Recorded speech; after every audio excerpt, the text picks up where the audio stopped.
Fala galera, beleza? Então nesse vídeo aqui eu vou falar um pouco a respeito da utilização do recurso de furação para quem utiliza aqui o programa Aspire, que pode ali ser uma melhor alternativa para quem tem uma CNC Router aí e vai realizar um processo semelhante a esse daqui, tá ok? A princípio, fica o convite para quem quiser participar do grupo que eu criei no Facebook, é o grupo CNC em Ação, voltado para assuntos relacionados a CNC de uma maneira geral. Programação, construção, quem tiver dica, quem tiver dúvida, posta lá, o pessoal também está sempre ajudando. Então vamos lá. Em determinadas situações, talvez esse recurso é uma melhor opção. Geralmente, se eu precisar fazer algo desse tipo, eu utilizo uma das duas alternativas e ambas vão utilizar o recurso de criar o percurso de furação.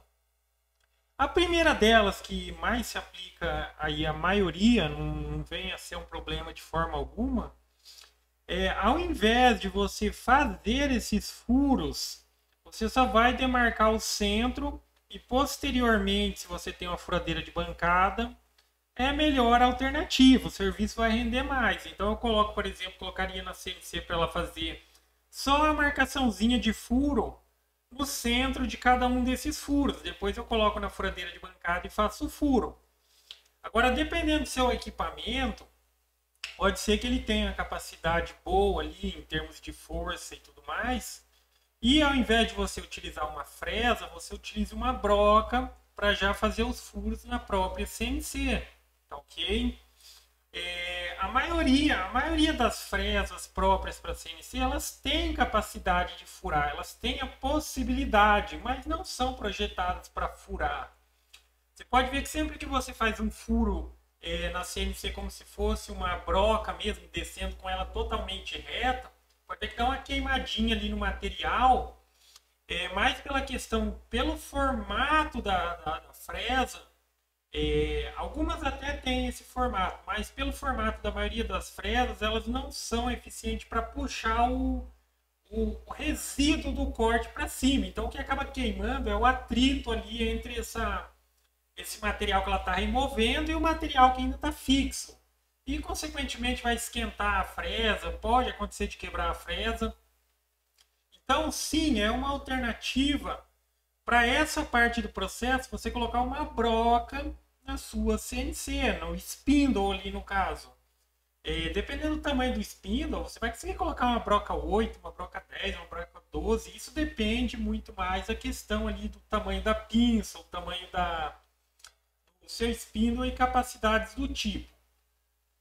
Aqui eu vou colocar a situação que fossem furos de 8 milímetros. De 8 milímetros. Um spindle, geralmente um spindle que é ER25, a porca lá da pinça, ele já pega uma broca até uma broca 8. Na questão assim também de dá para recortar por dentro, também não deixa de ser um furo. Mas também na questão de recortar por dentro, principalmente quando é furo menor, acaba ficando independente se for uma CNC, só se for uma CNC muito, muito top, muito bem regulada. Mas quando você faz recorte por dentro, a CNC, a maioria das vezes, a tendência é que o furo fique oval, ele não fica redondinho. Uma broca ele vai ficar redondo, mas dependendo do projeto, obviamente, não venha a ser um problema aquele pouquinho que foge na questão de ficar oval. Agora, quando fala de uma CNC caseira, ou até mesmo dessas fabricadas que não tem aquele travamento perfeito, a tendência é que fazer furos pequenos eles vão ficar oval. Até porque, se for feito com uma fresa fina, quando você vai fazer o furo, ela dá uma puxada também, a própria fresa e tudo mais. Aí, enfim, seria uma melhor alternativa broca. Vamos ver como que é utilizado esse recurso. Então vamos supor, eu tenho essa peça, vai ter esse monte de furo e eu vou utilizar uma broca. Ou a gente pode considerar aquela primeira opção, eu só vou marcar na máquina, eu só vou marcar a peça onde eu devo furar e depois eu vou furar numa furadeira de bancada, uma furadeira manual, para agilizar o processo. O O recurso é esse daqui, ó, criar percurso de furação. Aqui a gente vai determinar a profundidade que ele vai descer.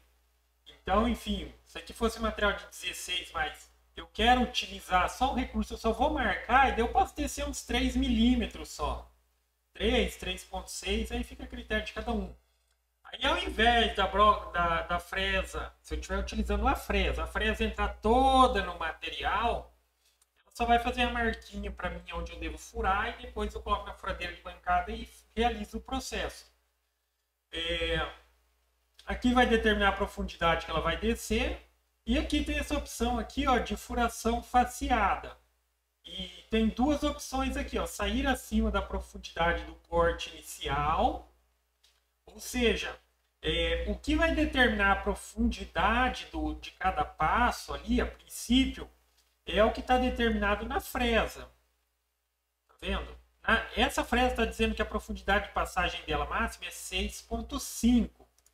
Se eu escolho essa primeira opção aqui, ela vem do material, né? Ela considera o topo do material, vai descer 6,5 e ela volta acima do material, depois ela desce até mais ou menos 13, volta acima do material e depois ela atravessaria o material e por fim estaria feito.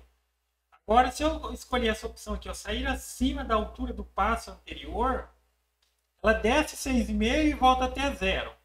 Aí ela desce até 3 e volta até 6,5 e depois ela atravessa o material. Aí você vê se é uma melhor alternativa a alguma dessas situações. Agora, quando é para você só vai fazer a marcaçãozinha, você poderia deixar aqui sem utilizar isso daqui, porque 3,6 ele só vai dar uma entradinha no material e já sai. E vamos calcular. Opa! Aqui eu calculei, mas eu calculei para um só. Aí, mencionando outro ponto. Na hora de calcular os furos, assim, ó, você pode selecionar várias peças. E, independente, se for um quadrado, se for círculo, ela sempre vai considerar o centro daquela peça. Observa aqui, ó, se eu selecionar esse quadrado, tá vendo? Aqui é o centro desse quadrado. Eu estou selecionando todos esses círculos aqui, ele vai considerar o centro de todos eles. Porém, como aqui não está um vetor agrupado, ó, ele vai apresentar um erro ali, mas o erro que ele vai dizer basicamente é o seguinte, ó. Aqui nesses vetores abertos não tem como fazer o furo. Ok? Mas eu não preciso nem modificar isso daqui. Ele só vai informar que é um erro, então vai calcular para esses vetores o furo, e sim apenas para os círculos. Vou selecionar todos, vou voltar aqui.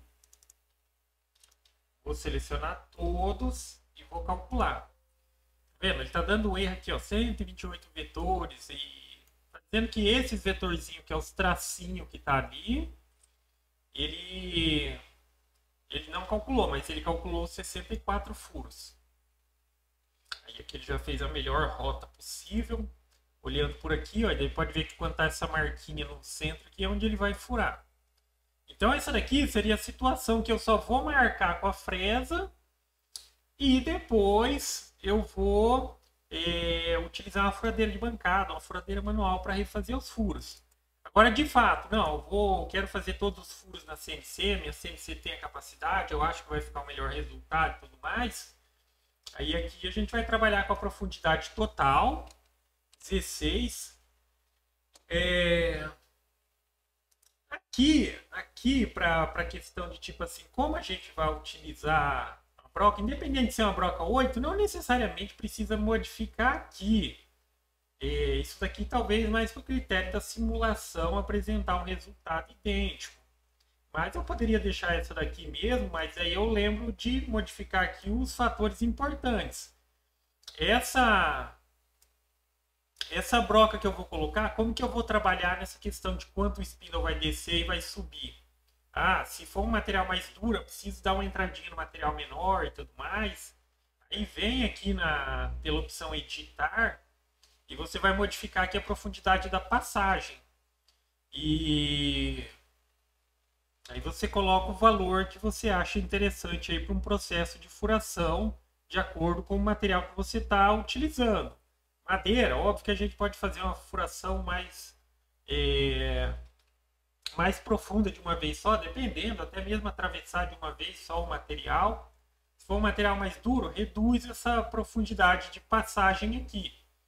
Vamos deixar aqui, vamos colocar aqui com 5 milímetros. Vamos supor que fosse mesmo madeira, tem madeira que é bem dura aí.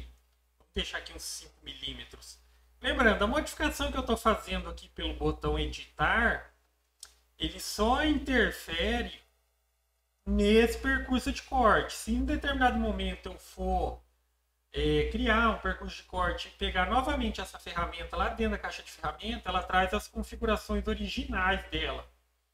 Aqui também outra situação é que você tem que avaliar também a rotação. Se você já tem uma CNC que tem spindle e controla a velocidade pelo software também, aí você coloca aqui a profundidade de...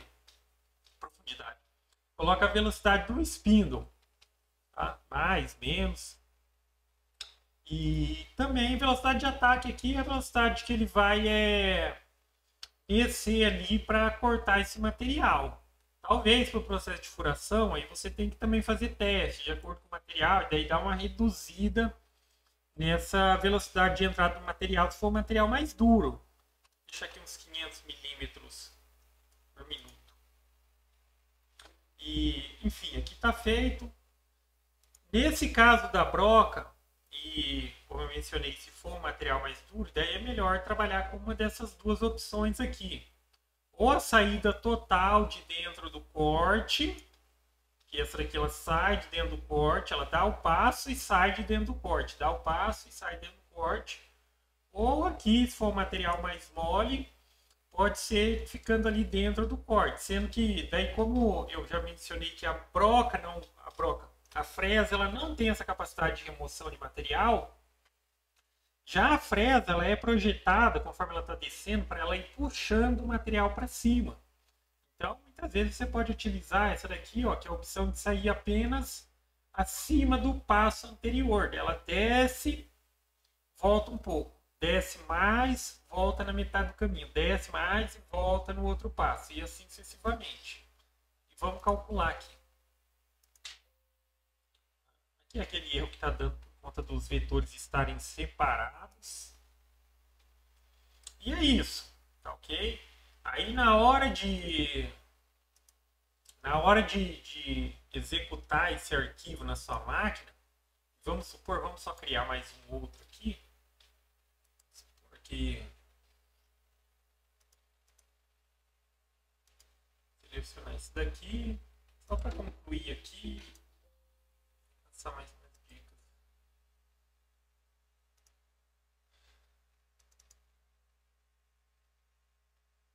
Aí na hora de mandar lá para sua máquina, se você já costuma trabalhar de forma tipo assim, eu vou criar um arquivo só para broca e eu vou criar um arquivo só para fresa que vai recortar depois a peça, ok, aí é só vir aqui e salvar. Deve ser salva um especificado a broca para fazer a furação, depois o outro a fresa para cortar. Só que sempre lembrando que mesmo para quem não tem um equipamento que tenha a troca de ferramenta automática, a gente tem a possibilidade de fazer a troca de ferramenta semi-automática. Então, por mais que aqui fosse tipo duas ferramentas diferentes, eu posso salvar em um único arquivo, obviamente ativando todas as opções lá no programa, que eu já expliquei como que utiliza a troca de ferramenta semi-automática, o que precisa configurar lá no programa. E na hora de começar a trabalhar, ele vai pedir pelo número da ferramenta. E mencionando aqui, ó, que se você tenta fazer isso e não se atentou a alguns erros que pode acontecer isso daqui. Vamos supor, eu vou tentar salvar, ó, esses dois percursos. Um é da broca e o outro aqui é da fresa de corte. Quando eu vou tentar salvar aqui, ó, ele dá esse erro dizendo que as ferramentas elas são diferentes, mas que elas têm número, as duas são reconhecidas como a ferramenta número 1. Porque lá no programa que controla a máquina no Mac 3, quando você ativa todas as possibilidades para troca de ferramenta semi-automática, Quando você dá um start, ele fala, vai aparecer a informação lá na tela, vamos colocar entre aspas, ele fala, pega a ferramenta número 1. Entendeu? Aí quando ele realiza a parte do processo que cabe a essa ferramenta, ele para e pede a outra ferramenta. Então o erro aqui é porque as duas estão nomeadas como número 1. Mas não é só porque eu não dei o nome para a ferramenta. O que você tem que modificar aqui, ó, você entra no percurso, vem aqui no editar, e é isso aqui que está correspondendo ao erro. Ó, número da ferramenta, 1. Então eu posso colocar 2 nessa daqui, ó. Vou calcular. Ok. E agora, ó, se eu tento vir salvar aqui, ó, já está possível fazer essa modificação. Ou criar esse arquivo de corte. E sempre lembrando, o arquivo que você tem que salvar, apesar de ter vários pós-processadores aqui, para reconhecer lá no programa a troca de ferramenta semiautomática, ele tem que ser um arquivo que seja do tipo que esteja escrito assim, ó, ATC, ou Auto to Change, ou para o nosso português, troca de ferramenta automática. Então a maioria dos pós-processadores aqui que tem, ele também vai ter o ATC, para ser compatível com essa possibilidade. E basicamente é isso. Uma vez que você esteja utilizando esse recurso e você for utilizar uma broca, então você já sabe. A primeira coisa que vai pedir é a broca. Então você vai dar o start lá no programa. Óbvio que nesse ponto a gente já zera X, zera Y. Nessa situação a gente já colocaria a broca e zeraria na superfície do material. A gente dá o start, ela vai lá, faz a furação. Quando ela fizer o último furo, ela para e pede para você trocar a ferramenta. Você sobe o Z, pega a ferramenta, a próxima ferramenta, coloca, zera a altura do Z e dá andamento ao seu processo. E nesse caso, muitas vezes, não, cada situação é uma situação, mas aqui, por exemplo, se eu fosse utilizar uma broca 8 e uma fresa número 3 ou 2 de diâmetro, eu também, além de trocar a ferramenta, eu precisaria trocar a pinça, né? Porque são pinças de medidas diferentes. Beleza? Mas basicamente é isso, galera. Então, gostou do vídeo? Dá um joinha, inscreve no canal, que em breve estarei postando mais vídeos. Falou!